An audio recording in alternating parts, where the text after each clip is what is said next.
Did you see the contest between, we just mentioned Anthony Bowens the other day. Where's he been? Well, he was back and Billy Gunn's still in his corner. Caster is still on the missing persons list, but Bowens versus Ricochet.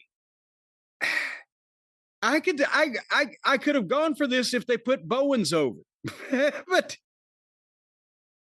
Ricochet hit him in the head with Bowens made a comeback. Ricochet rolled out on the floor, reached under the ring when Bowens tried to get him. Ricochet had the golden shears, a pair of gold painted scissors, and stabbed Bowens in the head with the scissors. Even though there was no blood or no hole in his head, he stabbed him in the head with the scissors. And Bowens sold it like, oh. And then Ricochet hit his little clothesline finish on him. The scissors being stabbed in his head wasn't enough. The clothesline was what finished him off. It was a horrible finish, poorly executed. Why? If he was a tailor or a quilt maker, maybe then scissors should be his gimmick. But the quilt maker. You know what? Quilt maker. In this case, it actually works if you're finishing Bowens up. His whole thing was scissor me. And then Ricochet scissored him. And son of a bitch. You're right. He scissored him, Daddy. You know, and the thing is, that is actually kind of cute. And they didn't even think of it themselves. He'd been using the scissors independently of the Acclaimed. Right. It wasn't building up to this. No, it just was out of nowhere because he used scissors before on other people.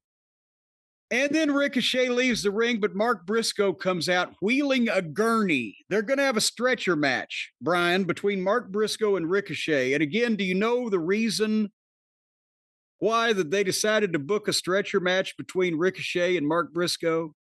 This was reported by Uncle Dave, who's the mouth organ for Tony Khan. Actually, I have no idea why. I was wondering that.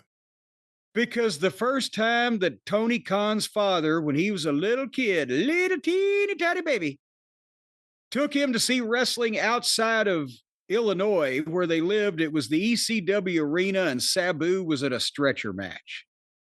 So naturally, that means that Ricochet and fucking Mark Briscoe need to be in a stretcher match this week on the pay-per-view. I think it's more likely that Tony saw El Gigante versus Sid Vicious in a stretcher match.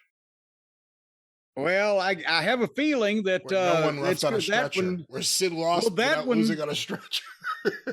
No, he got on the stretcher, and then as soon as they called it, he stood up and walked out. But I think that one will be better than this one because from what I heard, I try to block the commentators out, but I believe they said the winner is going to be the first person to put the guy on the stretcher, wheel him out of the arena, put him in the ambulance, and close the door like a coffin match or a goddamn casket match. Oh. But if that's the case, then the first time they go in the back, they're pretty much going to have to stay there unless they come back out to the ring and wrestle longer and then take a few more trips, which means it's just going to be full-on garbage from the start to the finish.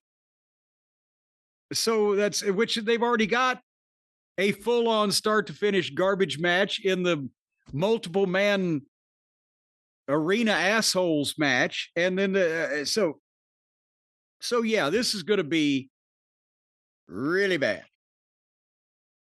Did I miss anything about Bowens and Ricochet before we move on to the main event? I don't think so. No.